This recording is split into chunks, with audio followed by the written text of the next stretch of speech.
এই লেকচারে আমরা দেখব এই মিডিয়া মেনুটির কাজ কি। তো এই মিডিয়া মেনুতে যদি আমরা যাই, লাইব্রেরিতে ক্লিক করলাম। এই মিডিয়া অপশনটির আন্ডারে দুটি মেনু আছে, একটি হচ্ছে লাইব্রেরি আর একটি হচ্ছে অ্যাড নিউ। তো এই লাইব্রেরিতে গেলে যতগুলো ফাইল আমরা ওয়েবসাইটে আপলোড করব সবগুলোই এখানে শো করবে। যেমন এর আগে আমরা পোস্টে এই ইমেজটি আপলোড করেছিলাম, যেটা এখানে শো করতেছে। এখান থেকে আমরা ভিউটা চেঞ্জ করে দিতে পারি, এভাবেও দেখতে পারি আবার এভাবেও দেখতে পারি, দুইভাবেই। এই ফাইলগুলো আপলোড বিভিন্নভাবে করা যায়, বিভিন্ন এই পেজ থেকে করা যায়, পোস্ট থেকে করা যায়, আরও বিভিন্ন জায়গা থেকেই বিভিন্ন ধরনের ফাইল আপলোড করা যায়, জিপ ফাইল, ইমেজ ফাইল, আরও বিভিন্ন ধরনের ফাইল। তো যত ধরনের ফাইলই আপনি আপনার ওয়েবসাইটে অ্যাড করবেন সেই সবগুলো ফাইল এখানে শো করবে। তো এখানে যদি ক্লিক করি তাহলে এই ফাইলটার ডিটেলস আমরা এখানে দেখতে পাবো, এই ফাইলটির ইউআরএলটি আমরা এখানে দেখতে পাবো, এই ফাইলের title, caption, alt tag, description আমরা চাইলে এখান থেকেও সেট করতে পারি, আবার চাইলে এটা রিমুভও করে দিতে পারি, আবার চাইলে ইমেজটা এখান থেকে এডিট করতে পারি। এডিট ইমেজে গেলে এখান থেকে আমরা ইমেজটিকে ক্রপ করতে পারি বা ইমেজটিকে আমরা ঘুরিয়ে নিতে পারি, এই যেভাবে ইচ্ছা আমরা সেভাবে ইমেজটিকে রোটেট করে নিতে পারি।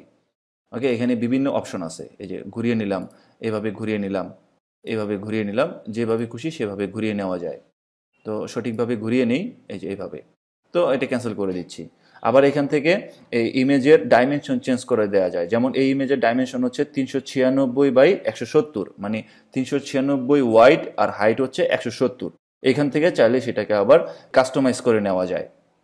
তো এগুলোতে মূলত হাত দেওয়ার প্রয়োজন হয় না, কারণ যখন কোনো ইমেজ আপনি আপলোড করবেন বা আপনার কোনো ক্লায়েন্ট আপলোড করবে, সে ফটোশপ দিয়ে এটাকে ক্রপ করে নিয়েই আপলোড করবে। বা অনলাইনে এরকম অনেক টুলস আছে ইমেজ ক্রপ করে নেওয়ার, যেন খুব সহজেই এই ওয়েবসাইটের ফন্ট ইন্ডে এগুলো সুন্দরভাবে ডিসপ্লে হয়। যার জন্য এখান থেকে আর করার প্রয়োজন নাই, কারণ এখান থেকে করলে এটার কোয়ালিটিটা নষ্ট হয়ে যেতে পারে, তাই এখান থেকে করাটা উচিত না। তো যাই হোক, এটা আমি কেটে দিচ্ছি। এবং এখান থেকে যদি আপনি সরাসরি কোনো ফাইল আপলোড করতে চান, এখান থেকেও আপনি আপলোড করতে পারবেন। যেমন এই যে অ্যাড নিউতে গেলে এখানে সিলেক্ট ফাইল, এখান থেকে আমরা চাইলে যে কোনো ছবি আপলোড করতে পারবো। আমি চাইলে এটা আপলোড করি, আপলোড দিলাম, এই যে আপলোড হয়ে গেল। এখন এই ইমেজটাকেও আমরা যে কোনো জায়গা থেকে ইউজ করতে পারবো। যেমন এটা তো আপলোড হয়ে গেছে, আমরা যদি প্রিভিয়াসলি আবার পোস্টে যাই, পোস্ট এবং এই পোস্টটিতে এডিট করি, এডিট করে এই যে এখানে এটা রিমুভ করে দিলাম, এটা রিমুভ করে দিলাম এবং সেট ইমেজ আবার ক্লিক করলাম, তাহলে যে ইমেজটা এখানে দেখতে পাবো। এগুলোকে বলা হয় মিডিয়া ফাইল। এই ইমেজ, তারপরে বিভিন্ন জিপ ফাইল, পিডিএফ ফাইল, আপনি যাই আপলোড করবেন সেই মিডিয়া থেকে সেগুলো এখানে আপনি দেখতে পাবেন।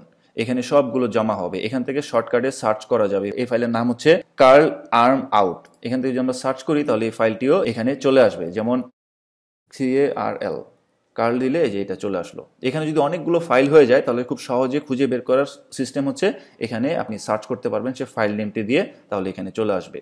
তো যাই হোক, এটা তো দেখলাম। তো এই মিডিয়া ফাইলের মূলত কাজই হচ্ছে ওয়েবসাইটে যত ধরনের মিডিয়া ফাইল আপনি যুক্ত করবেন সবগুলোই এখানে জমা হবে। আবার পাশাপাশি এখান থেকেও আপনি সরাসরি আপলোড করতে পারবেন। দ্যাটস ইট, এটার আর তেমন কোনো কাজ নেই। তাহলে চলুন পরবর্তী লেকচারে এই পেজের অপশনগুলো আমি আপনাকে বলবো।